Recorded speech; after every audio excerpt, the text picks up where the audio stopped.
This podcast is brought to you by Pinecrest Printing and Signs. Do you have an image for your business? Well, Pinecrest Printing has got you covered in more ways than one.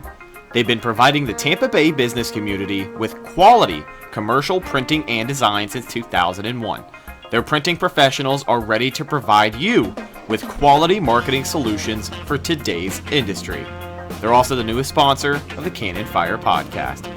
From wide format banners, decals, vehicle wraps, to much, much more. Give them a call at 813-684-5444 or check out the website at pinecrestprinting.com.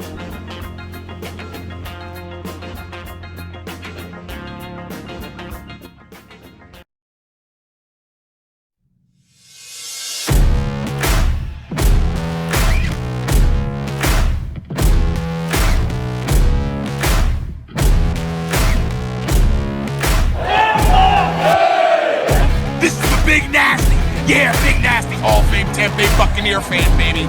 This is Mike Allstott, Tampa Bay Buccaneers, and you're listening to the Cannon Fire Podcast. Cannon Fire Podcast, brother! When you hear the sound of the drum, we'll be saying, here we come. Yeah, here we come. Hey, here we come. Check our house, man. All right, we're good. Kicking these balls. Here we come. Yeah, here we come.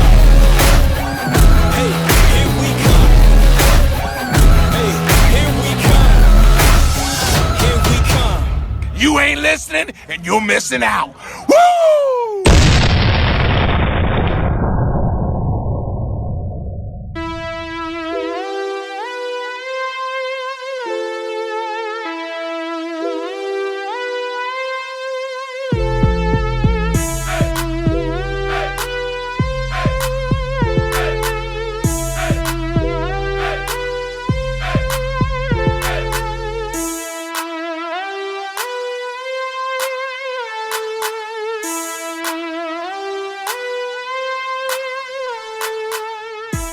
Welcome back, Bucs fans, to another edition of the Cannon Fire Podcast. Back at you today with episode number 90. The Tampa Bay Buccaneers, winners of 3 in a row and 4 of their last 5, are gearing up for one more road trip in the 2019 season that has already included a lot of miles traveled. The destination this time is Ford Field in Detroit, where they will take on the Detroit Lions, the same team who coincidentally shut down their playoff hopes last week by losing to Minnesota. So thanks for that, guys. Of course, we're going to break down everything you need to know about that game today on the show. Got some other fun stuff too. Some more of those embarrassing Bucs stories. You guys seem to like those last time we did them, so we got a few more this week, and these are some good ones, so make sure you stick around and check those out. If you're new around here, I am your host, as always, Rhett Matthew. Joined alongside me is my good buddy and co-host, Mr. Bucs Football, Evan Wanish. And Evan, how are you doing today, my man? Doing pretty good. How are you? I'm good. I'm in a good mood. Kind of looking at this game this weekend, there's a lot of things that I do feel good about. There's a lot of things that are still up in the air, which we'll mention here in just a minute.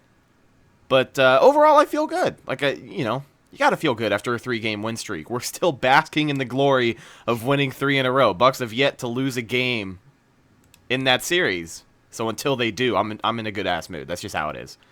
Haven't lost in December yet either. So. Yeah, right. Buccaneers could make this holiday season very, very interesting time to watch some football, because normally they have that habit where towards the end of the year they put something together that makes you feel really good about the next season, but that's like over the last 2 or 3 games. As of right now, they've got 3 games left with 3 that they just won.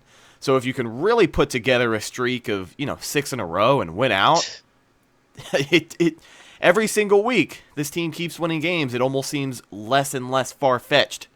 But, of course, they have to get past the Detroit Lions, and then you have a couple of tough matchups after that. So we're going to talk about the Lions game today.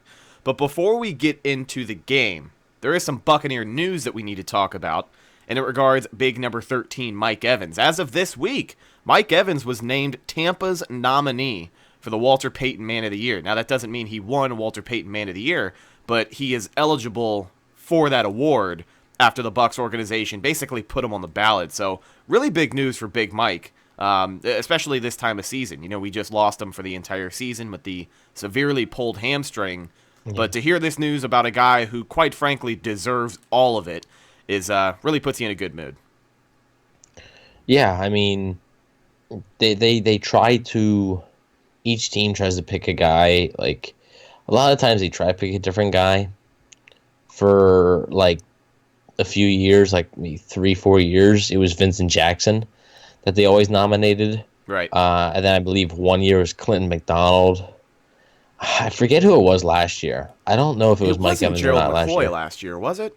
I feel like it was like Levante David or something. I don't know. I have a strange feeling it was Levante David. If anybody knows, comment down below. Yeah, absolutely. But yeah, I feel like it was Levante David. I don't think it was Mike Evans. I don't think it was Joe McCoy. But whatever, could be wrong. Yeah, but it's a nice honor. It's I forget what the exact description is of it, but yeah, each team will put out a guy that like exemplifies some sort of like leadership or something, and just like a great guy in the community and stuff like that. And you know, every team has a guy, so it's not like Mike Evans just won. You know, right? It'll be announced at the NFL award show, but it is a nice little honor there for him. Absolutely, and you kind of brought up every team looking for that guy. I say all the time, and I'm sure plenty of other people do, we are lucky to have a player like Mike Evans. You saw the day after the Colts game, he's out at his bowling for charity event with a lot of the other Bucs players.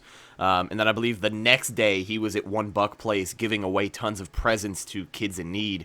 So Mike Evans is a guy who gets around in the community, leads on the field by example because, of course, one of the best wide receivers in the NFL, one of your best players on the team right now. So for him to get that honor is really, really deserving, and really, really happy for Mike, and hope at the end of the year they announce that he is the winner. But, of course, that is your Buck news for the week. So transitioning back towards the game.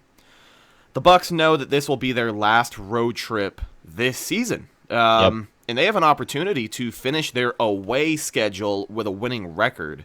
So after they beat Atlanta, they beat Jacksonville. The Bucs are 4-3 in road games. And I know we kind of talked about how that 6-week stretch of away games is going to be really tough and take a toll on this team. Mm-hmm. But if you take a look back at the grand total, again, they're 4-3 on the road. I think this Bucs team, at least in 2019, definitely has the identity as just a road warrior team. Like, they seem to play pretty okay on the road for the most part. Yeah, they definitely play better on the road than they do at home. But to me, that's kind of been the case for a few years now. Yeah. I believe the 9-7 season. I believe that season they might have only won 2 or 3 games at home. That 9-7 season with Dirk Cutter. I remember they won a lot of their games on the road. Right. So, yeah, it's really it's something. Just the mentality. A lot of people say that, you know, when you're on the road, the team's closer. You know, you're staying in a hotel rather than staying, you know, in your house, so you're closer with the team and stuff. I mean, I think that's valid, but yeah, sort of surprising me because I didn't think the Bucs were above 500 right now. So I mean, yeah, it'd be nice to go above 500 on the road. I mean, especially with this type of schedule they had, where yes, they had a home game in there with London, but I mean, really, it wasn't a home even game, if they do win on Sunday, and you want to take into account the London game because there were a lot of miles traveled there. Even then, to finish 5-4 with just the amount of travel that they had, you know, if you told me at the beginning of the year that the Buccaneers were going to finish their road schedule 4-3, I'll take it all day.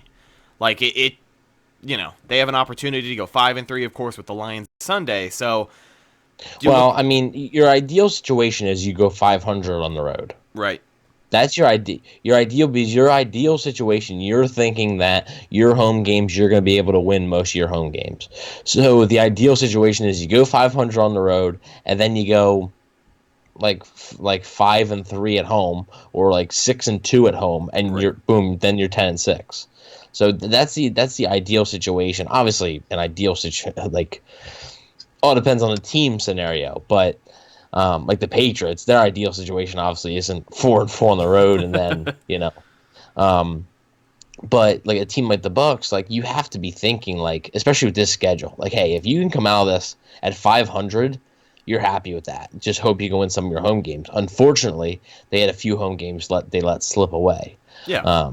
Which like I said, it's unfortunate, but it is what it is. You play the schedule that you're given, and they did, and they faced it pretty well. Yeah, I think so as well. You also think of the games that really could have gone either way. We've mentioned them last time on the show. Tennessee, Seattle went to overtime. Yeah, those two games, if they go the other way, it's a much different tone of this team on the road this year. If the Bucs win the coin flip in Seattle, they probably win. Because Seattle was really having a tough time stopping the Bucs offense. Yeah. And to overtime, to start, Bucs offense never even got to touch the ball. So. Yeah. Unfortunately, with those games, Seattle, that's football. That happens sometimes. It's unfortunate, and maybe in the collective bargaining agreement coming up, they can make some sort of adjustment to overtime, but who knows? They probably won't. I think it should be more like college. I think both teams should get a chance no matter what. I just think it should just be more like college. And if the NFL wants a higher scoring league, instead of having the teams start at like their own 25 and have to drive, start them at like the 50. And then have them go. If you want a higher scoring game, start them at the 50, but make sure that both teams get a possession. Right. Yeah, there's got to be some sort of tampering in the rules to where it is just a little more fair, because the fact that you have a game that was as competitive and as close as the Bucs-Seattle game was, I mean, the Bucs led the whole game. It's one of those things where a game like that comes down to the wire. You're going to want to see the best from both teams to determine who's going to win that game. If one team doesn't get a chance to take the field, of course, you're going to have people upset about it. And that's been the age-old discussion on the overtime rules, but let's hope they make something happen. But going back to what we were talking about, before we go on this big rant about the overtime rules, because I'm sure we could spend an hour and a half talking about that, the Bucs team overall has an identity of playing well on the road, and we hope that they continue that this Sunday against the Lions. Now, let's go into personnel, because there are a few big personnel question marks for the Bucs this week, and of course we have to open things up and talk about Jameis Winston. Well, the overall question is Jameis going to play this weekend? Bucs starter Jameis Winston, coming off of a career-best 456-yard passing day. He's potentially dealing with an injury to the thumb on his throwing hand. Now, in the Indianapolis game, Winston missed the series while having his hand x-rayed, but he came out, put up huge numbers in the second half. Remember, career best on that day for him. And then on Monday, head coach Bruce Arians said that Winston had swelling in his hand and was going to see a hand specialist. The hand specialist determined that he had a fracture in his thumb, a hairline fracture, I believe. And as of Wednesday, first day of practice, he was not throwing a football. And as of Thursday, today, the day that we're recording this, Jameis was out there throwing a tennis ball, correct? Yeah, today he was not gripping and throwing a football. He was throwing a tennis ball instead. So, I mean, it's sort of like the Andrew Luck situation almost, They're like, oh, he's throwing a tennis ball, then he's throwing a college ball, then, But yeah, right now it's just like gripping the football. He's not sure if he's going to be able to grip it. So they haven't thrown a tennis ball right now. I'm sure that went well. I mean, so we'll see what happens. Obviously, it's big. I don't believe they've put another quarterback on the 53-man roster, which leads me to believe that he's going to play probably because – let's say, Ryan Griffin's the backup. We know that. He's gonna be there, be active no matter what. But I mean, since they haven't signed anybody, I don't know. They don't have anybody else at quarterback. Right. And if they went out and they signed somebody to their active 53-man roster this week, I would have been like, okay, I don't think Winston's gonna play. But Bruce Arians has given all indications that he's going to play, and then just like that, if you're just seeing signs from them that they haven't signed one, that he's likely to play. And that was going to be my next follow-up question was, kind of looking at everything, the situation that he's in now, do you believe that Jameis will play? And I mean, you kind of answered that question, The way things are going, you think he will. And I'll agree with you. I think he takes the field. I mean, this is Jameis Winston we're talking about. This is a very, very critical time of year for him. Not only for his standpoint, but the Bucs standpoint, head coach Bruce Arians, everybody has the light shining on them because of how Jameis Winston plays in these last 3 games. I mean, if he comes out and throws 5 picks each game and they get crushed, well, he'll be there gone. There might be some serious doubts if he gets back. So, like you said, a critical time, like he still has to play and play well. Yeah, exactly. And we've talked about before how Jameis Winston does really turn it around and play well at the end of the year for the Tampa Bay Buccaneers, and you really hope that can be the case. But for a guy like him in a critical time, you would hate to see an injury, like a hand injury, sideline him any longer than he should be. But all right, so real quick, one question. Yeah. Over under interceptions 2 on Sunday. Ooh. I'm not going to take either because I think he'll throw 2 picks on Sunday and that's it. Oh, okay. All right. So you're not going to spin the chamber? Yeah, not happening this week. All right. I'll play it safe and say he throws 2 picks. What do you think? I think he throws 1. Okay. So I'm going to say the under. All right. If you look, it was a funny stat that they showed during the game. I'm sure you saw it. And when I bring this up, he has way less interceptions on the road. Most of his interceptions have come at home. And it's very strange. Yeah. It really is. Most of his interceptions have come at home. He threw 3 against the 49ers. He threw 4 against the Saints. He threw 2 against the Cardinals, 3 against the Colts. Like, a lot of his interceptions, and technically the London game was a home game, so he threw 4 in that game. Yeah. A lot of his in home games, he just throws a lot of picks. Seattle, he didn't throw 1. Tennessee, he threw 2. Carolina, he didn't throw any. Rams, he threw 1. Atlanta, he threw 2. Jacksonville, he threw none. So, like, yeah, there's a lot less turnovers with Winston on the road, and I just think that's going to carry over into a Detroit defense that is struggling right now. Yeah. So. And, I mean, that kind of goes with what we talked about to start the show, is this Bucs team has an identity of playing well on the road, and I guess that includes quarterback Jameis Winston. But, of course, looking for Jameis to be good to go by the weekend. I think we both think he'll play. If you guys think Jameis will play, let us know in the comments down below. Of course, sound off your opinions down there always. And if you have anything to say to the show, canonfirepodcast@gmail.com. And then you can find us on social media, Facebook, Instagram, and Twitter. All of those are Cannon Fire Podcast. If you want to let your voice be heard, that's the way to do it. Reach out, send us an email, let us know what's going on. Even if you have a take that you want someone to hear, we will make sure it gets out there for you. So let us know. Sound off for us there. Let's move on. Taking a look at this Detroit Lions team. Now, it's easy to write them off because it looks like Matt Stafford isn't going to play for the third straight week. David Blough has been Blau. okay. It's Blau. I'm pretty sure it's Blau. Not Joe Blow, David Blough. It looks like he's been okay. I mean, Thanksgiving, he played a decent game. Since then, he has not played very well at all. And, but Detroit is one of those teams. I mean, they've got plenty of talent on both sides of the ball. They've got Kenny Golladay, I think he was a 2017 third-round pick. I don't know. Yeah, I want to say 2017 third-round pick. He's having a really good year this season.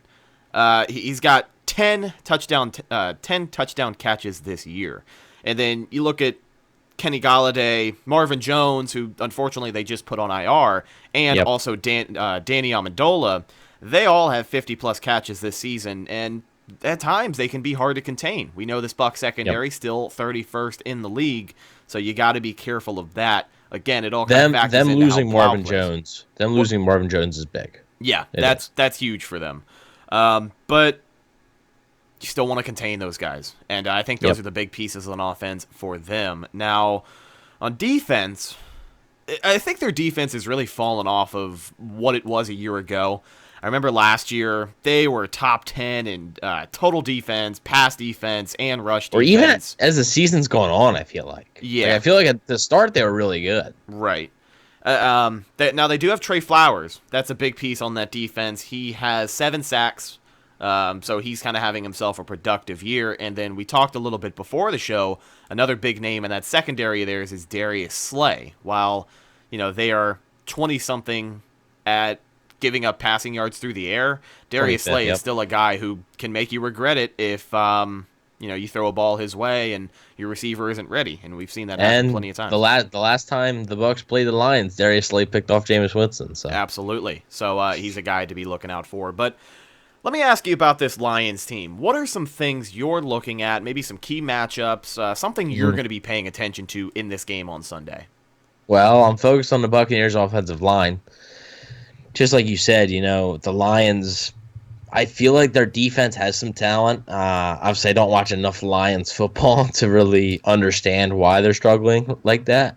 But, I mean, Trey Flowers is a really good player. And, I mean, they have a lot of solid players. They don't have any more, I guess, superstars. And maybe that's what they're lacking, But I do think this Buccaneers offensive line, and actually we're going to get to the injury report a little bit later, but Donovan Smith, again, didn't practice today. So that's big. If he can't go, this will be the first game he's missed in his career, I believe. And I'm not saying he's going to miss, but I'm just saying if he cannot go, this will be the first game he's missed. And, I mean, we all saw what the line looked like when Smith went out during the game on Sunday against the Colts. As much crap as we give Donovan Smith, he does have the the stupid penalty every now and again, but the guy really is the best offensive tackle on the team. It shows when he's not there. Just like you said, when he came out of the game for a little bit against Indy, you saw it clear as day. They could not stop anything, and they had to rearrange, puzzle piece that offensive line, and even then it still wasn't working the way that it should have. Yeah, so, I mean, not only they got Trey Flowers, Snacks Harrison is there now. Deshaun Hand, which I'm not sure if he's playing. He didn't participate in practice today. I mean, yesterday, I should say. I have yesterday's injury report up because today's is not yet available. So, I mean, but they still have a ton of talent. And hopefully, I think of, also Alex Kappa didn't play last week. Hopefully, Bucs are hopeful to get him back. He was limited yesterday. I believe he practiced again today. So it's looking encouraging that he'll be able to be back. But Donovan Smith is really, really a big key because if you let this Lions pass rush tee off, they're at home, can feed off that energy, it would not be a good recipe to win a football game. Absolutely. I think it's something that's been on the weekly checklist ever since we started doing the damn thing, is that the pass rush sets the tone of the game. And if that's one thing that the Lions can get cooking in home, is hitting the quarterback plenty of times, then it could be a long day. But let's kind of transition into something else, and it has to do with the injury report, I guess. So maybe we can mention the injury report towards the end of it, because there are some key updates from that that, of course, factor into today and who's going to play on Sunday. Let's talk about life without Mike Evans. For the first time since Week 9 of 2017, the Buccaneers will probably take the field without Mike Evans. And that's kind of weird. Mike Evans, franchise's #1 receiver in virtually everything. He actually trails Chris Godwin this year on touchdown passes and catches. And yards, I believe, right? Yeah, and yards. But the two rank second and third in the NFL in every category. Yep. So, unfortunately, Mike's going to drop out of the top 5. But absolutely. It's unfortunate because we talked about a little earlier, Mike Evans going to be missing the rest of the regular season with a pulled hamstring. Now, it's funny, too, because I think I heard Trevor Sikkema talk about it on Pewter Report's podcast this week. But, to put out a report that says Mike Evans to miss the rest of the year when it's like a 4-week injury. Yeah. It is kind of funny. It's technically he is, but I mean, yeah, if they were playing in a wild card game or even a Week 17 game, if it was going to come down to whether they make the playoffs or not, I think Mike Evans might play. So, absolutely, yeah. Of course, it's a different situation. So they're out of it. What's the sense in giving, and potentially setting him up for failure in 2020 if he injures it more? So right. So going into this matchup on Sunday, Bucs are without Mike Evans. So on the one hand, that's not going to miss a beat. They already got another #1. Exactly. But on the one hand, the Bucs still have formidable pass-catching weapon Chris Godwin in. But, I was talking about Rashad Perryman. Oh, yeah, right? Yeah. But, on the other hand, the Lions defense is going to be able to devote a lot more attention to Chris Godwin. Yep.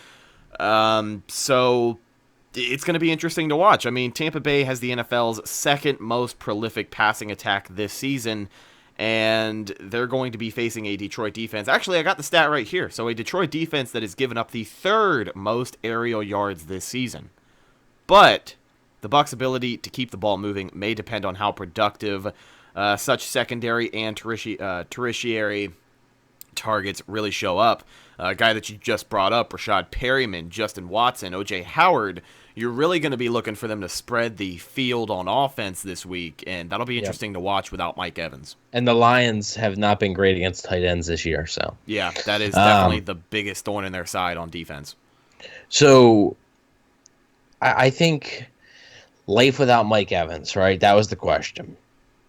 So obviously Chris Godwin's going to get doubled a lot more. Maybe not every play, but a lot more because, I don't think this is going to be a big Chris Godwin game. I just don't. So that means a lot of people ask me, like, okay, so what does it mean now Mike Evans is out? I was like, well, pretty much everybody shifts up one.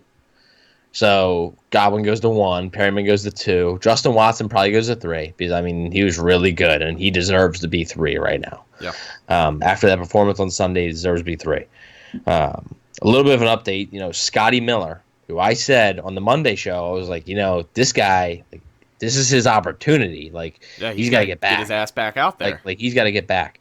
And he was limited in participation in practice yesterday, and I believe he practiced again today. So looking encouraging for Scotty Miller. Probably is the 4th wide receiver or so. They also did promote Ishmael Himes or something like that. Receiver, forget his name. That's so bad. It happens, dude. They promoted him from the practice squad, so he's going to be their 5th wide receiver. So Scotty Miller, looks like Scotty Miller is going to play. Big opportunity for him. Like I said, he's not going to be like a starter or anything, but he's going to get a heck of a lot more snaps than he already did with one of their top guys going down. And it's going to, like, the Bucs offense is going to have to rely on Rashad Perryman, Justin Watson, O.J. Howard, Cameron Brate, all 3 out of the 4 that I named caught touchdowns last week. I think between all of those guys, it was going to need another effort like that. Yeah, close to between all of those guys in last week's game against the Colts. I think it was like 300 yards and 5 touchdowns for those guys or something between all of them. But either way, you're going to need that production. Maybe 3 touchdowns, not 5. But you're going to need that production to show up, especially if whoever's throwing the ball, Ryan Griffin or Jameis Winston, can really make those connections happen. We know that those guys can make some plays for you, so it'll be interesting to see. But and if it's Ryan Griffin, I really hope they have a separate game plan. Yeah, Ryan Griffin does not have the arm that Jameis Winston does, so you can't just air it down the field. Right. It'll be interesting to see, but of course, that's all something we'll find out. I would say we have a definitive answer on if Jameis plays by Friday. So by tomorrow. I think you'll. If he's not practicing tomorrow, and they're going to sign if he's not playing, they're going to sign a quarterback. Right. You're not going to go into the game with Jameis Winston inactive and no backup quarterback for Ryan Griffin. No, you're not going to do that. So if they don't sign a quarterback tomorrow and Jameis Winston is like limited or so in practice, he's going to play. Yeah. 100%, I am with you. But talking about key injuries, let's go over some injury report updates for today, Thursday of the practice week. Then we'll jump into the weekly checklist, and we've got some embarrassing Buck stories for you following that. So what's the injury report looking like? Yeah, so like I said, yesterday's was pretty much the same. So I'm going to read you off the Buccaneers for yesterday's, and then I have today's as well. So Alex Kappa was limited yesterday with an elbow injury. DeMar Dotson, not injury-related, did not participate. Of course, we believe this has happened every week. Yeah. So believe that that's probably his Veterans Day off. Mike Evans, they listed him on there. Hamstring, did not participate. Wide receiver Scotty Miller, hamstring, limited participation. Here's where it gets interesting. So Anthony Nelson with a hamstring was limited participation, and he practiced today as well. So that could be a big boost for Anthony Nelson. If he's able to come back, he hasn't played since the Seattle game, and he left that game early. So be a pretty nice addition just for some depth there. And that's really good news as well, not only for the depth piece that you brought up, but Anthony Nelson, he was a guy that had a lot of eyes on him, not only because of his size, but just his effect on that defensive line. And I think before he went down, he was really putting together some pretty okay games for a late draft. It's a shame because I think it's a little bit too late. But if he would have stayed healthy, the Bucs, unless he really just tears it up these last 3 games, the Bucs were kind of grooming Nelson to replace Carl Nassib. Yeah. Because I don't think they were expected to keep Carl Nassib. We'll see. Plans probably changed because I'm sure they wanted to see a lot more of Nelson, and they didn't, so they can't really take that risk. They know they have a sure thing in Nassib. A guy's going to get 5 to 7 sacks a year. Whereas Anthony Nelson, obviously, is a cheaper, younger option, but you're not exactly sure. Durability is now a concern, so We'll see. But another outside linebacker, Jason Pierre-Paul, did not participate in practice yesterday with a knee injury, but was back at practice today, so he's going to play. Donovan Smith, ankle/knee. I believe it's probably the same injury that caused him to go out. He did not participate in practice yesterday or today. Not good. Yep. And then quarterback Jameis Winston, right thumb/knee. I believe he's on the injury report last week for a knee injury anyway. But he was limited participation. And for the Lions, Jamal Agnew, cornerback, ankle injury, full participation. Defensive end Austin Bryant, hip, limited participation. Guard Joe Dow, and their list is actually pretty long. So Joe Dow, back/knee, did not participate. Jared Davis, who was, I believe, their first-round pick a few years ago, linebacker, Florida, right? Pretty sure. I think he's the Florida guy. We'll roll with Florida. I'll see if I can confirm that for you. Ankle/knee, he did not participate yesterday. Defensive lineman Deshaun Hand did not participate. He's a solid player on their defensive line, so we'll see if he plays. Snacks Harrison, defensive tackle. That's calf/knee/shoulder. He was a full participant though in practice. Linebacker Christian Jones, who's one of the more underrated players in this league, I think. Shoulder, limited participation. Punter Sam Martin with an abdomen injury with limited participation. Running back J.D. McKissick, not injury-related, did not participate. Cornerback Rashawn Melvin, who was a former Buccaneer, ribs, full participation. Ashawn Robinson, who I believe was a pretty high pick of theirs a few years ago, defensive tackle, did not participate with a shoulder injury. Running back Bo Scarborough, who actually had a really good day, I believe, against the Redskins 2 weeks ago. Rib injury, he was limited. Quarterback Matthew Stafford, who we pretty much know this, but hip/back, he did not participate. And tackle Rick Wagner, knee injury, did not participate. So I'm not 100% sure because I don't have the Lions injury report in front of me for today because, like I said, the Buccaneers app has not released the full injury report yet for today. But I would say if a guy's not participating, likely not going to play. So obviously Matt Stafford's going to be out. Snacks Harrison, obviously he's going to play. Guys are limited. Sam Martin, the punter, hope he'll play, or else they would have signed a punter. So, but I think overall, I don't really think the Lions are going to be missing a whole lot of people. Like we said, they put Marvin Jones on IR just a few days ago. He was a big piece of their offense. And they also put rookie tight end, TJ Hawkinson on IR. I believe it was last week. So they're a little bit banged up, but so are the Bucs, so should be interesting. Definitely are. A lot of question marks on that injury report. You'll have some more answers regarding the game on Sunday, probably closer to Friday, definitely by Saturday, so keep an eye out for those. But there is your injury report. Let's wrap up this game preview with something we like to call the weekly checklist. Now, we do this every single week for the game preview, and what it is are 3 things the Buccaneers need to do if they're going to win this game against the Lions on Sunday. So let's jump right into it. A few of these points we already talked about, so I only kind of have to mention them, and then we can keep going. Would you look at that? So, first thing on the weekly checklist this week, protect Jameis Winston or Ryan Griffin, depending on who plays. But you want to protect those guys because we talked about how the Lions at home, if that pass rush really gets going and sets the tone, it could be a very, very long day. Yep. And I mean, you're talking about Jameis Winston in the sense that he's already pretty banged up. He's got that knee injury that's kind of been lingering since before the Saints game. He's got some things that, of course, the hand as well. You don't want him to land bad on that and re-aggravate that injury anymore. So you want to protect your guy in the pocket, give him plenty of time to throw, pick apart, spread the field with these weapons. And that actually brings us to our next point on the weekly checklist. Look at that. Good segue. Spread the attack on offense. We talked about the weapons that these guys have. Let's find out who's a weapon and who really isn't, because you've got so many names there that could make an impact. O.J. Howard, Brashad Perryman, who's really stepped it up, Justin Watson, Scotty Miller, you just talked about, who can really come back in and help out this week. I'd like to see them spread that offensive style attack and really just get these guys comfortable with their own roles. Because, of course, if they can really solidify how these guys can work on offense these last 3 games of the year, that can only mean better and better things coming into next season when you hopefully have Mike Evans back as well. When you definitely have Mike Evans back as well. And he'll be back. We talk about Mike Evans and Chris Godwin, best wide receiver duo in the league. If you can figure out how to work with them and everybody else on the offense, it can only mean good things. So those are 2 things on the weekly checklist. This last one, pretty important, and I'm sure it's another thing that we say every single week. Pass rush has got to show up this week.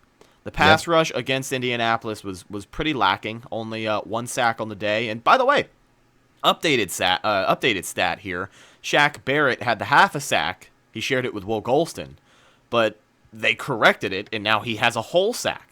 So his sack total for the year is 15.5. 1 away from tying the record, right? He is 1 away. I think he's tied.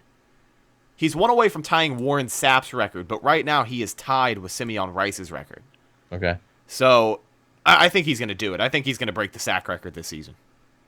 Probably. I think it's going to happen. We're going to have a new Buccaneers defensive player in the history books, and I don't know. Do you think he can do it? I said a few weeks ago he's going to do it. Okay, all right.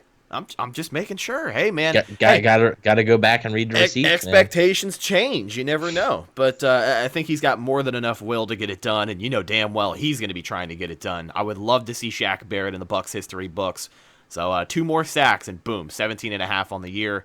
What a dominant season for Shaq Barrett as well. Gonna get paid. Guy, he is about to get paid a lot of money. But this guy has brought an identity to the Bucs defensive line all by himself. Like, that's the crazy part, is, you've got a lot of other really good pieces on that line. Some guys who have had productive years. I mean, Jason Pierre-Paul, in the short time that he's been back, he's a big impact player. Yep.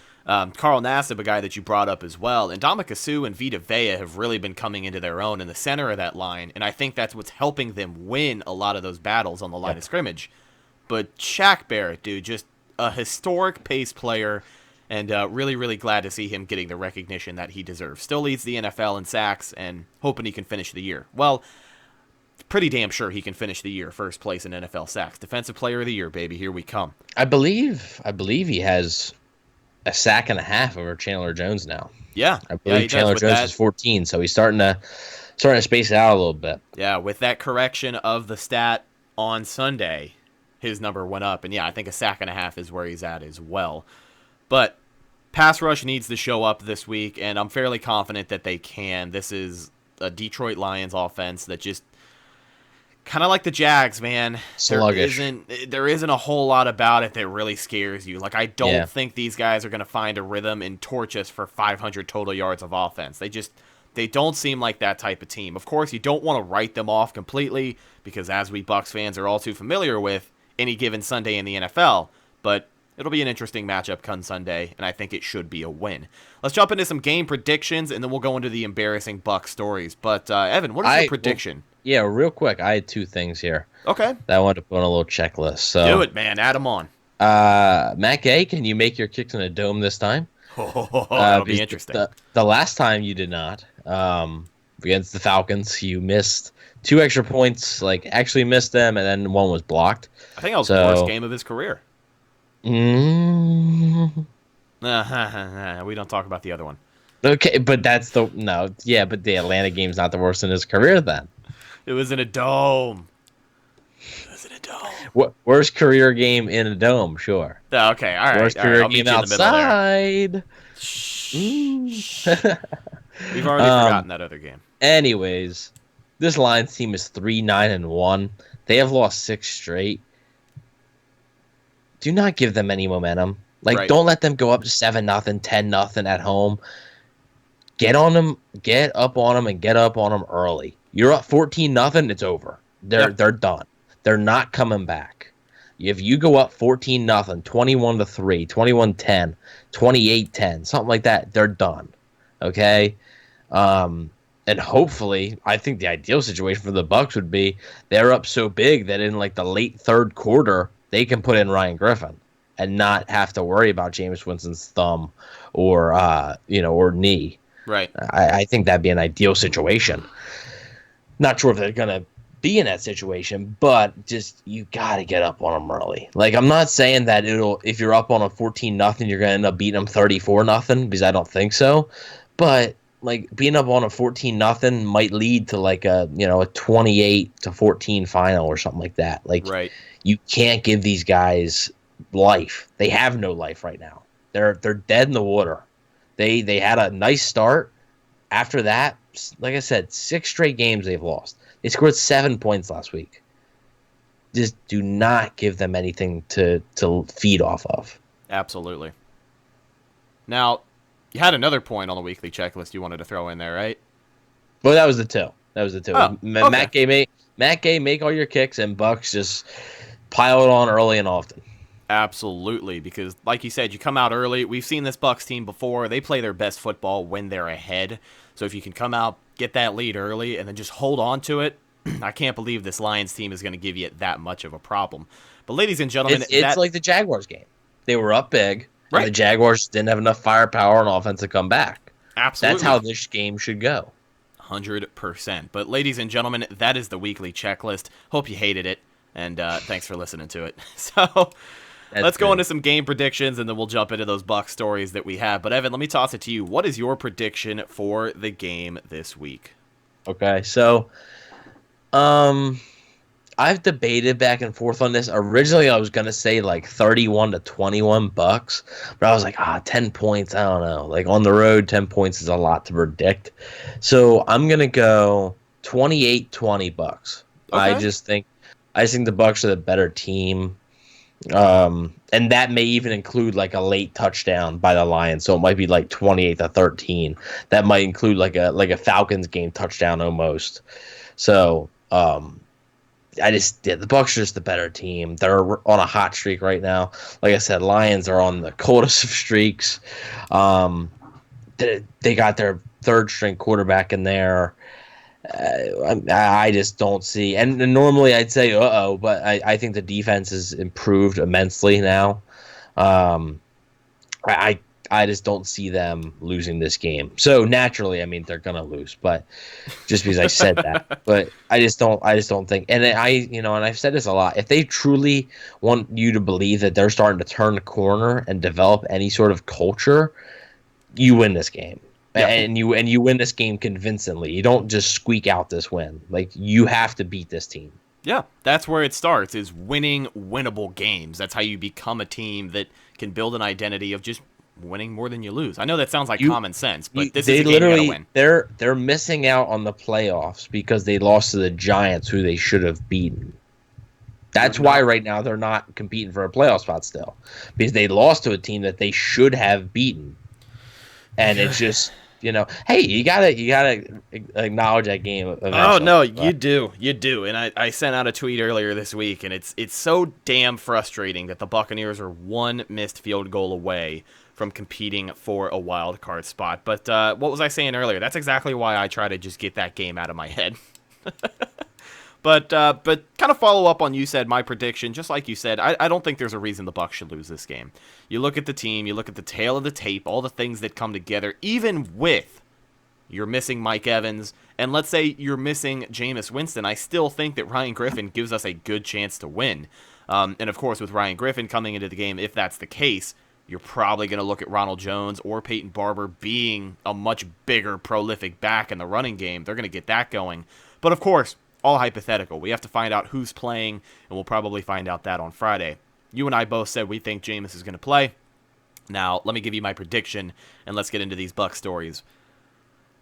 You said that 10 points on the road is kind of hard to predict. Well, I'm going to one-up you. I'm going to give you 11. How about that? I got the Bucs winning this game 28-17 over the Detroit Lions. Just kind of like everything that you said. I don't think there's a reason the Bucs should lose this game. It's a very winnable game, and if you're trying to build this identity of a winning football team, this is a win, no doubt. Especially with the Bucs already being road warriors. Last road game of the year, they know what's at stake. They know they want to win.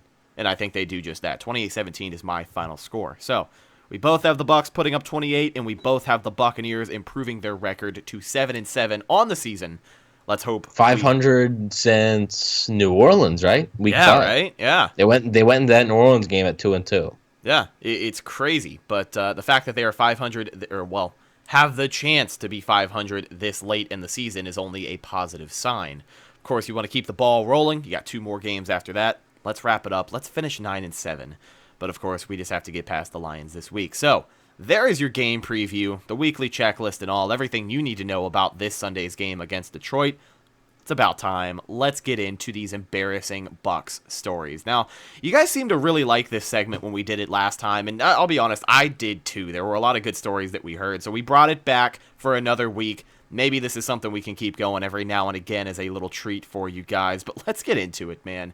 So, I had a story this week that I had posted up, and I really posted it on Twitter and didn't think to segue it into this segment here, but I guess we're going to do that. So my embarrassing Bucs story this week is one time I was in Daytona. I was a younger kid. I was like 11, 12, and I met Roy Miller, former Bucs defensive lineman, played for the Jags as well.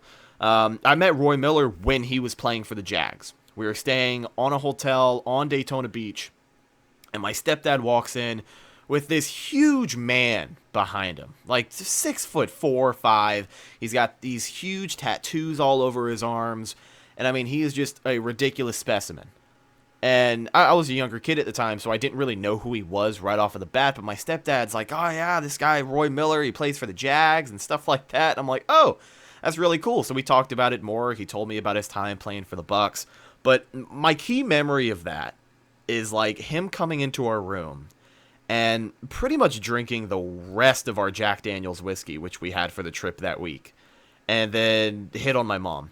I'm not going to say he like hit on my mom trying to make a move on her, but he's Roy freaking Miller. He's an NFL football player. You know how your mom would get around an NFL football player in your hotel room. So it is what it is, but a pretty interesting memory nonetheless. So I think about that a lot. And just the interaction that we had with Roy Miller. He really was a cool guy, and it wasn't so much embarrassing, but just kind of cool. But he did drink all of our liquor, so whatever. So. Well, he kind of clapped back at you. He said, well, he commented on the post, and he said he didn't even like whiskey. And I called him out. I said, I don't know, dude. I remember a little differently. And then he said he was messing with us. So he's like, oh, I was just messing with you. Here's what he said. He said, I don't even like whiskey. And so I replied, and I said, my mistake. I feel like I remember you and my stepdad bonding over a Jack and Coke. He's a big Jags fan. Definitely liquor involved, because I remember he drank our liquor. Like, I remember he left, and that was the conversation. It was like, damn, that dude drank all of our liquor.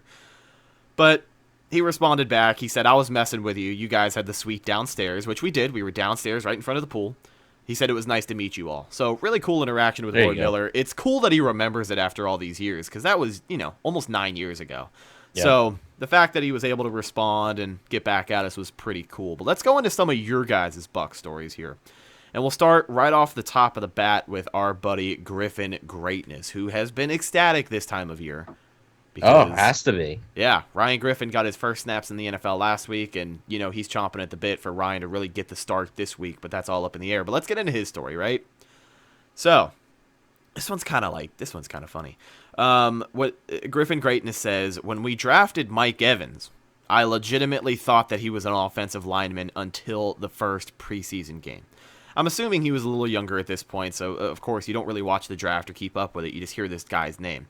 He's like, I was so mad that we got an offensive lineman in the first round, and then he lines up at wide receiver, and it all kind of clicked together for him. So he thought Mike Evans was an offensive lineman. I don't know, Mike Evans isn't a offensive lineman name. You know what I mean? Like, I don't know. Maybe I'm overthinking it there, but I don't know. Anyways, he thought Mike Evans was an offensive lineman, so that's pretty embarrassing. Here's another good one. This comes from pirate_style on Instagram. He says, I had the privilege of being in the sidelines one year at a home game. Like, actually, you know what? Before I really even get into this, these next two stories that we have involve LeGarrette Blount. And they're both pretty good. Like, they're both pretty funny. But we'll jump into this first one, and then we'll jump into the other one. Pirate Style says, I had the privilege of being in the sidelines one year at a home game. LeGarrette Blount was injured. He seeked me out, and he asked me to tell his girl in the stands to get him a cheeseburger and meet him at the tunnel at halftime for the handoff. He said, I played Cheeseburger Eddie from The Longest Yard for a little moment in my life. That's a pretty funny story. Because when I first read that, I didn't realize that he said that Blount was injured. So I'm just thinking this dude walks up to him in full pads and is like, hey, man, there's my girlfriend over there. Tell her to get me a cheeseburger at halftime. But pretty good story with LeGarrette Blount. Let's go into another one. This one comes from Hunter Fogarty. He says, I took a tour of One Buc Place right when it opened some years ago, and I'm checking out the Lombardi Trophy when LeGarrette Blount casually walks up to me, and he's like, we got to get one of those. And I'm not knowing it's him, so I just start chatting with him like he's another fan, and he's like, yeah, we're lacking some pieces on offense still. Oh boy. And then LeGarrette Blount just kind of laughed, and then he asked him about his grades, told him to keep doing good in school, shook his hand, and went along on his way. He's like, I later found out it was LeGarrette Blount I talked to and was forever embarrassed. And then, of course, we know LeGarrette Blount went on to win 3 Super Bowl rings with the Pats and the Eagles. He won 3? Yeah. Yeah, man. I thought he won 2. No, I think he did win 3. But overall, pretty good story about LeGarrette Blount. He seems like that type of guy who would have some really, really good stories, especially with the fan like interactions. A fun guy. Yeah. We're lacking some pieces on offense. Oh, yeah, man. Hey, at least he wasn't like a douche. And was like, hey, like, hell no. You know, at least he like kind of agree with him.